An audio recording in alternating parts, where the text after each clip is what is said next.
नमस्कार दोस्तों, स्वागत है आपका फार्मर वर्क्स के यूट्यूब एजुकेशनल चैनल में। आज के वीडियो लेक्चर में हम डिटेल में स्टडी करेंगे पैरालिसिस के बारे में। पैरालिसिस की जिसको हम लकवा रोग भी कहते हैं। तो ये होने के रीजंस वगैरह क्या होते हैं, कौन से कारण से लकवा हो सकता है, फिर उसके सिम्टम्स वगैरह क्या होते हैं और कैसे ये कंडीशन का इलाज हो सकता है। तो सीखते हैं डिटेल में आज के वीडियो लेक्चर में और जानते हैं पैरालिसिस के बारे में। तो ऐसे ही समझो कि आपको बहुत सारी बीमारियों के बारे में सीखना है तो आप मेडिसिन कोर्स को ज्वाइन कर सकते हैं फार्मा रॉक्स के मोबाइल एप्लीकेशन के ऊपर। तो ये कोर्स ज्वाइन करने के लिए आप हमें व्हाट्सएप कर सकते हैं या फिर हमारी मोबाइल एप्लीकेशन को डाउनलोड कर सकते हैं। लिंक आपको डिस्क्रिप्शन बॉक्स में मिल जाएगी। तो अब आते हैं टॉपिक पे और समझते हैं पैरालिसिस के बारे में। तो पैरालिसिस एक ऐसी मेडिकल कंडीशन है कि जो हमारे नर्वस सिस्टम से जुड़ी है, और स्पेशली जब नर्वस सिस्टम डैमेज होती है या फिर वहाँ पे कोई इंजरी होती है तो उसके कारण जो है वो पैरालिसिस का प्रॉब्लम हो सकता है। तो बहुत सारे रीज़न से क्या होता है कि हमारी जो नर्वस सिस्टम होती है वो डैमेज होती है, तो उसके रिलेटेड ये प्रॉब्लम है, और न्यूरॉन्स रिलेटेड प्रॉब्लम हो उसको कह सकते हैं। तो यहाँ पे जो आप देख सकते हैं कि सबसे पहले नर्वस सिस्टम क्या है वो आप समझिए। तो नर्वस सिस्टम जो क्या है, तो जो न्यूरॉन्स होती है उसका एक कॉम्प्लेक्स कलेक्शन है कि हमारे पूरे बॉडी के अंदर न्यूरॉन्स जो है वो फैली हुई है, और ये न्यूरॉन्स के कारण हम मूवमेंट कर पाते हैं कि हम जो मूव कर रहे हैं, कोई किसी से कि हमारे हाथ की मूवमेंट हो रही है, हमारे पैरों की मूवमेंट हो रही है। फिर जो हम बोलते हैं तो हमारे मसल्स की मूवमेंट होती है, हमारे आईबॉल मतलब कि हमारे आंखें जो होती है उसकी मूवमेंट होती है, तो वो सब रिस्पॉन्सिबल है हमारी नर्वस सिस्टम के कारण। उसी तरह से हमें जो सेंसेशंस होते हैं, जैसे कि हमें ठंड लगती है तो वो पता चलता है, गर्मी लगती है तो पता चलता है, हमारे आसपास कुछ घटनाएं हो रहे तो वो भी हमें पता चलता है, फिर हम देख पाते हैं, सुन पाते हैं, तो वो जब जो अलग अलग सेंसेशन जो होते हैं वो भी नर्वस सिस्टम के कारण है। तो नर्वस सिस्टम दो तरीके से डिवाइड होती है, एक सेंट्रल नर्वस सिस्टम कि जो ब्रेन और स्पाइनल कॉर्ड से तैयार होती है, और सेकंड जो है वो पेरिफेरल नर्वस सिस्टम कि जो ब्रेन और स्पाइनल कॉर्ड में से निकलने वाली जो अलग अलग न्यूरॉन्स होती है वो हमारे शरीर के सभी भागों में फैलती है, और उसके कारण एक पेरिफेरल नर्वस सिस्टम जो है वो तैयार होती है। तो स्पेशली क्या होता है कि जगह हमारी ये न्यूरॉन्स किसी तरह से डैमेज होती है अलग अलग रीजन से, कि चाहे वो स्पाइनल कॉर्ड में से निकलने वाली न्यूरॉन से या फिर हमारे ब्रेन में से निकलने वाली, तो सेंट्रल नर्वस सिस्टम में से जो भी न्यूरॉन्स निकलती है तो वो समझो कि किसी तरह से डैमेज होती है, तो उसके कारण ये जो सेंसरी फंक्शंस या फिर जो हमारे मोटर फंक्शंस होते हैं उसके ऊपर असर पड़ता है, और जो एरिया में न्यूरॉन्स डैमेज होती है वहाँ पे सेंसेशंस कम हो जाते हैं या फिर वहाँ की मूवमेंट कम हो जाती है, तो वो प्रॉब्लम को हम पैरालिसिस जो है वो कह सकते हैं। तो पैरालिसिस के अलग अलग टाइप्स होते हैं वो अब यहाँ पे हम समझते हैं। तो सबसे पहला यहाँ पे एक टाइप देखिए कि जिसमें लिखा है हेमीप्लेजिया करके लिखा है। तो उसका मतलब ये होता है कि शरीर के कोई एक साइड में, कि चाहे लेफ्ट साइड का भाग हो या फिर शरीर का राइट साइड का भाग हो, तो उसमें दोनों साइड के बजाय सिर्फ एक ही साइड के लेग्स और जो पैर वगैरह है या फिर हमारे हाथ है दोनों पैरालाइज हो जाते हैं। मतलब कि किसी एक साइड की मूवमेंट, चाहे हाथ है या फिर पैर या फिर दोनों की मूवमेंट बंद हो जाती है। पैराप्लेजिया में आप देखो तो सिर्फ शरीर का निचला हिस्सा जो होता है कि दोनों लेग्स होते हैं वो काम करना बंद कर देते हैं। फिर क्वाड्रिप्लेजिया में क्या होता है कि पूरा बॉडी इसके अंदर पैरालाइज हो जाता है, कि दोनों हाथ आप ले लो, दोनों लेग्स ले लो, दोनों इस तरह से जो है वो काम नहीं कर पाते, चाहे शरीर का ऊपला हिस्सा है या फिर नीचे का हिस्सा। और मोनोप्लेजिया में क्या होता है कि सिर्फ एक ही साइड का भाग, कि चाहे एक साइड के लेग्स है या फिर एक साइड के जो है वो हाथ वगैरह है, तो कोई एक ही पार्ट जो है वो उसके अंदर पैरालाइज होता है, कि चाहे ऊपर का एक साइड का या फिर नीचे का कोई एक साइड का उसमें पैरालाइज होता है। तो इस तरह से चार अलग अलग टाइप पड़ते हैं पैरालिसिस के। तो उसके कुछ यहाँ पे हम रीजंस देखते हैं। तो सबसे पहला जो रीज़न होता है कि स्पाइनल कॉर्ड में इंजरी होना। तो जैसे मैंने आपको बताया कि जो स्पाइनल कॉर्ड में से न्यूरॉन्स निकलती है, पेरिफेरल न्यूरॉन्स जो हम कहते हैं, या फिर मेन स्पाइनल कॉर्ड की जो ओरिजिन है कि जहाँ से वो अलग अलग न्यूरॉन्स निकलती है और शरीर के अलग अलग भागों तक पहुँचती है। तो मान लो स्पाइनल कॉर्ड ही डैमेज होती है या फिर वहाँ पे इंजरी होती है, तो उसके कारण वो न्यूरॉन्स डैमेज होगी, और वो न्यूरॉन्स जो रिस्पॉन्सिबल है अलग अलग मोटर मूवमेंट के लिए, कि उसी के कारण हमारे बॉडी के जो मसल्स होते हैं वो मूवमेंट करते हैं, और वो उसके कारण जो है वो बॉडी में मोटर फंक्शंस देखने को मिलती है। तो वही एरिया डैमेज होने के कारण वो फंक्शंस के ऊपर असर होता है। फिर ब्रेन के अंदर जब स्ट्रोक का प्रॉब्लम होता है, ब्रेन स्ट्रोक जो हम कहते हैं, उसके कारण भी पैरालिसिस हो सकता है, कि जिसको हम ब्रेन इंजरीज के अंदर इंक्लूड करते हैं। चौथा रीज़न हम देखें तो सेरेब्रल पाल्सी का जो प्रॉब्लम है, फिर मल्टीपल स्क्लेरोसिस की जो कंडीशन की जिसको हम शॉर्ट में एमएस कहते हैं, कि एमएस के प्रॉब्लम के कारण भी ये हो सकता है। और जो अलग अलग न्यूरोलॉजिकल डिसीज़ होती है, स्पेशली जो न्यूरॉन्स का डैमेज होना, कि सबसे पहले क्या होता है कि न्यूरॉन्स वीक होने लगती है और उसके बाद वो जो है वो डैमेज हो जाती है, तो उसके कारण भी ये पैरालिसिस का प्रॉब्लम हो सकता है। दूसरे कुछ रीजंस हम देखें तो ऑटो इम्यून डिसीज, कि आपके बॉडी का ही इम्यून सिस्टम आपके ही बॉडी के हेल्दी सेल्स को डैमेज करने लगता है, तो उसके कारण भी ये प्रॉब्लम हो सकता है। डायबिटीज़ के अंदर ये एक रिस्क बन सकता है। फैमिली हिस्ट्री रही है, हर्पिस सिम्प्लेक्स वायरस का इन्फेक्शन हुआ है, हाई बीपी रहता है, फिर एब्स्टीन वायरस के कारण भी ये प्रॉब्लम हो सकता है, या फिर हर्पिस जूस्टर वायरस है। तो ये कुछ अलग अलग रीजंस है कि जिसके कारण आपको पैरालिसिस हो सकता है। अब बात करते हैं डायग्नोसिस की, कि डायग्नोसिस कैसे होता है, कि कैसे पता चलता है कि किसी को पैरालिसिस हुआ है। तो सबसे पहले तो सीटी स्कैन की जाती है पर्सन की, एमआरआई करवा सकते हैं, ब्लड टेस्ट, न्यूरोलॉजिकल एग्जामिनेशन कर सकते हैं। उसके अलावा फिजिकल एग्जामिनेशन से भी पता चलता है कि पर्सन को पैरालिसिस हुआ है। आगे बात करते हैं उसके कुछ सिम्टम्स की। तो सबसे पहले कि लॉस ऑफ फीलिंग, कि जो पार्ट में पैरालिसिस होती है वहाँ पे आपको कुछ भी फीलिंग नहीं होती। जैसे यहाँ पे आप देख रहे हैं कि कोई चीज़ आपको टच हो रही है, उसके कारण आपको पेन हो रहा है, तो तुरंत आपको सेंसेशन होने लगते हैं और आपको पता चलता है। बट पैरालिसिस में क्या होता है कि ये फीलिंग जो है वो कंप्लीटली चले जाते हैं, कोई भी आपको सेंसेशन नहीं होते या फिर मूवमेंट नहीं होती। तो कोई मूवमेंट देखने को नहीं मिलती, सेंसेशंस नहीं होते, मसल्स का कंट्रोल जो है वो चला जाता है। कि समझे कि पर्सन पैरालाइज है और उसके हाथ में आपको कोई चीज़ देते हैं, तो समझे कि उसके हाथ में पैरालिसिस हुआ है या फिर पैर में पैरालिसिस हुआ है, तो वो अच्छे से चल नहीं पाएंगे, या फिर कोई चीज़ उसको आप हाथ में देते हो तो वो अच्छे से नहीं पकड़ पाएंगे और वो चीज़ शायद गिर भी सकती है। तो उसको हम कह सकते हैं कि लॉस ऑफ मसल कंट्रोल, कि चलने में दिक्कत आना या फिर किसी चीज़ को पकड़ने में दिक्कत आती है। फिर मसल्स के अंदर क्रैम्प्स होने लगते हैं, टिंगलिंग जैसा फील होता है, जैसे कि सुई चुभने जैसे कई बार दर्द होने लगते हैं, या फिर जो चींटी काट लेती है और जो दर्द होता है ऐसा दर्द कई बार फील होता है। नंबनेस भी फील होती है कुछ लोगों को, जिसके अंदर कुछ भी पता नहीं चलता, सेंसेशंस चले गए हैं, ऐसा जो है वो फील होता है। तो दूसरे दो टाइप देखे हम पैरालिसिस, तो दो टाइप में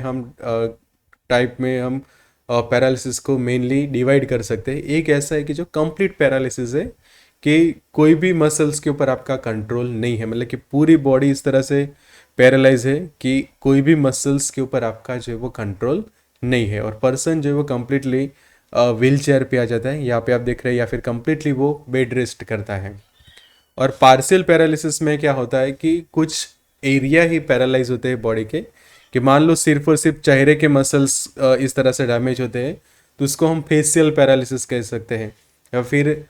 एक साइड का हाथ में ही समझो किस तरह से पैरालिसिस है, या फिर कोई बॉडी का कोई एक साइड का हिस्सा ही थोड़ा पैरालाइज हुआ है और बाकी की बॉडी जो है वो मूवमेंट कर रही है, तो उसको हम पार्शियल पैरालिसिस जो है वो कह सकते हैं। तो कंप्लीट पैरालिसिस में क्या है, तो उसकी कोई ट्रीटमेंट नहीं है। यहाँ पे हम देख रहे हैं कि देयर इज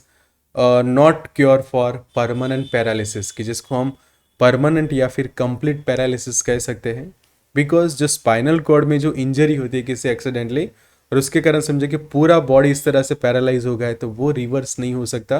बिकॉज जो हमारे न्यूरॉन्स होते हैं वो ऐसी होती है कि एक बार जो न्यूरॉन्स बन जाती है, वो समझो कि किसी तरह से कंप्लीटली डैमेज हो चुकी है, डिस्ट्रॉय हो चुके, तो नई न्यूरॉन्स नहीं बनती।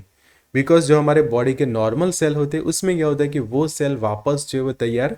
हो सकते हैं। कि समझो कि हमारे स्किन के ऊपर कुछ डैमेज हुआ है और वहाँ के सेल डैमेज हो गए, तो कुछ दिनों के बाद नई स्किन वहाँ पे आ जाती है, बिकॉज वहाँ के जो सेल है वो फिर से बनने लगते हैं। पर न्यूरॉन्स में क्या होता है कि न्यूरॉन्स के कुछ सेल समझो कि डैमेज हो गए हैं, कंप्लीटली डिस्ट्रॉय हो गए, तो वहाँ पे नए न्यूरॉन सेल जो है वो नहीं बन पाते। तो उसके कारण क्या होता है कि वो एरिया जो है वो हमेशा के लिए पैरालाइज रह जाता है, कि जिसको हम कह सकते हैं कंप्लीट पैरालिसिस। और उसके कारण क्या होता है कि कोई ट्रीटमेंट उसकी अवेलेबल नहीं होती, सिर्फ और सिर्फ कुछ सपोर्टिव केयर जो वो पेशेंट को दी जाती है। जैसे कि आप जो उसको रिहेबिलिटेशन करवा सकते हैं, फिजियोथेरापी करवा सकते हैं, स्पीच थेरापी, रूटीन एक्सरसाइज, और जो कॉग्निटिव बिहेवियर थेरापी जो है वो पेशेंट को दी जाती है, बिकॉज इस तरह से पेशेंट समझो कोई व्हील चेयर पे है, कंप्लीटली बेड पे रेस्ट कर रहा है, तो ऐसे कंडीशन में क्या होता है कि कई बार वो मेंटल डिसऑर्डर्स भी उनको हो सकते हैं, जैसे कि वो समझो कि डिप्रेशन जैसा फील करते हैं, एंजाइटी जैसा फील करते हैं, तो उस वक्त उनको कॉग्निटिव बिहेवियर थेरापी भी देना जरूरी पड़ता है। तो ये ट्रीटमेंट हो जाती है कि जब कंप्लीट पैरालिसिस हो जाता है। अब बात करते हैं सेकंड टाइप के पैरालिसिस की, जो है पार्शियल पैरालिसिस। तो पार्शियल पैरालिसिस में क्या है कि आप जो है वो बॉडी के कुछ हिस्से ही पैरालाइज होते हैं या फिर कुछ पार्ट ही पैरालाइज होते हैं, कि जिसके कारण दूसरी मूवमेंट जो है वो आप कर सकते हैं, जैसे कि फेशियल पैरालिसिस। तो यहाँ पे आप देख सकते हैं कि फेशियल पैरालिसिस हुआ है तो सिर्फ और सिर्फ वो फेस के आधे हिस्से के मसल्स ही पैरालाइज होते हैं, या फिर सिर्फ और सिर्फ इस तरह से आप देखो हाथ का भाग ही आपका पैरालाइज हुआ है, तो इसको हम पार्शियल पैरालिसिस जो है वो कहते हैं, या फिर उसको बेल्स पाल्सी भी कहा जाता है। तो यहाँ पे आप डायग्राम में देख रहे हैं, तो समझो कि चेहरे के दो हिस्से हम कर दें, तो ये साइड का हिस्सा आप देखो तो ये नॉर्मल है, और ये वाला जो मैं पी लिख रहा हूँ वो आपको पता चल जाएगा कि ये पैरालाइज भाग है, कि जिसके साइड आप देखो कि ये जो मसल्स है वो प्रॉपर अच्छे से मूवमेंट नहीं कर रहा है, और वो साइड का हिस्सा जो है वो पैरालाइज हो गया है। तो उसमें क्या होता है कि जो मसल्स में सडन जो है वो वीकनेस देखने को मिलती है, वो साइड की न्यूरॉन्स समझो कि अच्छे से काम नहीं कर रही, या फिर न्यूरॉन्स वीक होने लगे हैं, तो उसके कारण ये जो प्रॉब्लम हो सकता है। और ये जो है वो सिर्फ और सिर्फ जो फेशियल्स मसल्स होते हैं और वो फेशियल जो न्यूरॉन्स होती है उसके कारण ही ये होता है, और वहीं पे ये इसकी इफेक्ट देखने को मिलती है। और ये प्रॉब्लम रिवर्स भी हो सकता है, जैसे आप यहाँ पे देख सकते हो कि स्टार्टिंग में यहाँ पे ये पैरालाइज भाग है, और उसके बाद कुछ दिनों बाद या फिर कुछ हफ्तों के बाद ये पोर्शन जो है वो फिर से वापस नॉर्मल भी हो जाता है।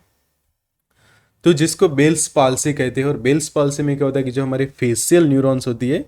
कि जो हमारे पूरे चेहरे के ऊपर इस तरह से ये फैली हुई आप न्यूरॉन्स देख रहे हैं कि जो येलो कलर की है, तो ये न्यूरॉन्स के कारण हमारे जो चेहरे के जो मसल्स होते हैं वो अच्छे से मूवमेंट कर पाते हैं, और एक फेशियल स्ट्रक्चर भी हमारा अच्छे से तैयार होता है, कि जिसके कारण आप अलग अलग एक्सप्रेशंस दे सकते हैं, आप बोल सकते हैं, और आपका जो मूवमेंट वगैरह है, कि आपकी जो स्पीच हो रही है, कि जिसके अंदर आपकी जीभ की मूवमेंट हो रही है, उसके कारण आप बोल पाते हैं अच्छे से, आपकी आंखों की मूवमेंट होती है तो वो आप कर पाते हैं।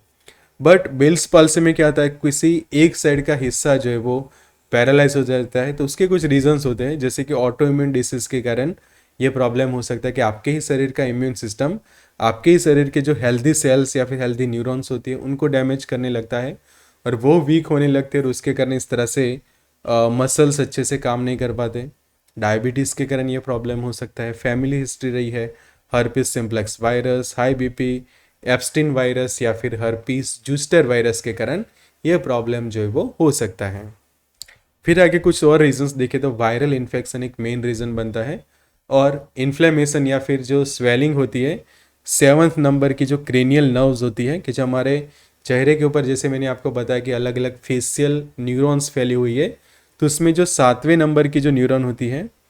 तो वो न्यूरॉन में समझो कि इन्फ्लेमेशन आ गया है, या फिर सूजन जो हम कहते हैं, तो उसके कारण भी ये प्रॉब्लम जो है वो हो सकती है। तो उसके हम ट्रीटमेंट की हम बात करें तो सबसे पहले तो ये जो वीकनेस होती है वो टेम्पररी होती है, और उसके जो सिम्टम्स है वो कुछ वीक्स में फिर से जो है वो रिवर्स हो जाते हैं। और स्पेशली रीज़न बेस्ड कई बार ट्रीटमेंट की जाती है, कौन से रीज़न से ये प्रॉब्लम हुआ है, कि जैसे हमने अलग अलग रीजंस देखे, किसी के हाई बीपी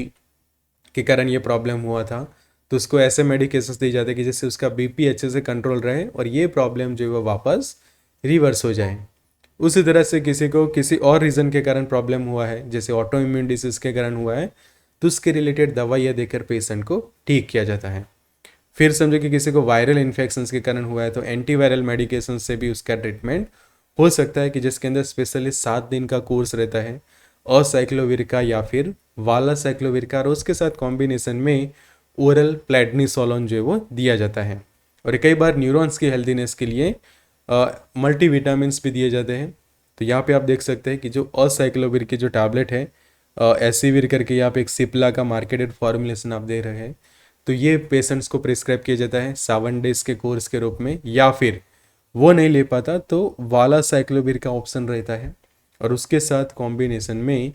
प्रेडनिसोलोन के टैबलेट जो है वो पेशेंट को प्रिस्क्राइब किया जाता है, खासकर लोअर डोज में 10 या 20 mg में उनको दिया जाता है। और न्यूरॉन्स को हेल्दी रखने के लिए न्यूरोबियन फॉर्ट टैबलेट जो वो पेशेंट ले सकते हैं, या फिर उसी के सिमिलर कोई दूसरा प्रोडक्ट जैसे कि मैकोनर फॉर्ट करके ये टैबलेट्स आते हैं जिसके अंदर मैकाबोलामाइन है, पायरिडॉक्सिन है, फिर आइनोसिटोल है, alpha linoleic acid, folic acid. उसी तरह से यहाँ पे भी आप देखोगे तो विटामिन बी कॉम्प्लेक्स और B12 जो है वो खासकर प्रेजेंट है। तो इस तरह की दवाइयों से जो है वो पैरालिसिस को जो है वो रिवर्स कर सकते हैं, कि जो पार्शियल है टेम्परेरी पैरालिसिस है। कंप्लीट पैरालिसिस का तो मैंने आपको बताया उसी तरह से कोई प्रॉपर ट्रीटमेंट ही नहीं है, सिर्फ वेट करना होता है, और जो अलग अलग सपोर्टिव केयर है वो पेशेंट को जो है वो देना होता है। तो इसी तरह से आपको डिटेल में सीखना है बहुत सारी बीमारियों के बारे में, तो आप मेडिसिन कोर्स को ज्वाइन कर सकते हैं फार्मारॉक्स के ऊपर। तो ये कोर्स को ज्वाइन करने के लिए आप हमें व्हाट्सअप कर सकते हैं या फिर हमारे मोबाइल एप्लीकेशन को डाउनलोड कर सकते हैं, लिंक आपको डिस्क्रिप्शन बॉक्स में मिल जाएगी। So good luck and all the best.